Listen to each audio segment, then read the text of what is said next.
Magandang araw sa lahat, welcome po ulit dito sa atin channel ang Biyahe y Komida. Maraming salamat sa lahat ng nag-subscribe indeed. Punta tayo sa atin topic, August 10, 2025. Dina Bonnevie, napahalakhak sa sagot ni Christine Hermosa, yun pala. Si Dina Bonnevie, hindi napigilan ang kanyang pagkagulat matapos marinig ang sagot ng kanyang manugang sa isang tanong niya. Sa pinakabagong episode ng kanilang online show na House of D sa YouTube, nagtipon si Dina kasama ang kanyang mga anak na sina Danica at Oyo Boy Soto, pati na rin ang kanilang mga asawa na sina Mark Pingris at Christine Hermosa, upang pag-usapan ang tungkol sa buhay may asawa at ang realidad nito pati. Sa kanilang masayang ngunit makahulugang talakayan sa show, binigyang diin ni Dina ang kahalagahan ng pagiging in the mood, at ang malaking papel nito sa relasyon ng mag-asawa. Sa kalagitnaan ng usapan, diretsahang tinanong ni Dina, papano kapag in the mood ka pero pagod si hubby? Papano yon? Agad namang sumagot si Christine ng tapat, isang bagay na kinagiliwan ng marami, kailangan nilang respetuhin yon, kailangan nilang pagbigyan ka.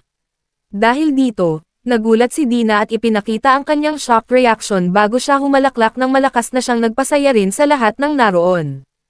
Ayon kay Dina, ibang sagot ang inaasahan niya mula kay Christine kung kaya't talagang nagulat siya sa sinabi nito sa kanilang interview, akala ko kailangan respetuhin yung pagod ng asawa, yun pala.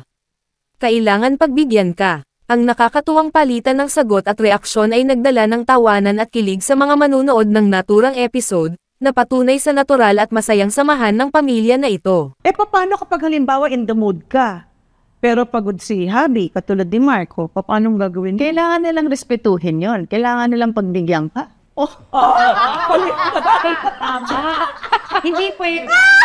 Hindi pwede yung asawa. Akala ko kailangan respetuhin yung pagod na Akala ko kailangan pagbigyan. Ganun talaga, diba? Paano mo nalalaman kapag gusto ni Tin? Ano ba? Mo sabihin, secret natin. Panoorin ang buong video sa YouTube channel ng House of D at mag-subscribe. E-click ang link sa description box. At yan ang ating latest showbiz chika update for today. Huwag kalimutan mag-subscribe, i-click ang notification bell for more showbiz chika updates at suportahan po ang ating Facebook page. Maraming salamat sa lahat ng nag-subscribe indeed. Magandang buhay sa lahat. Adios.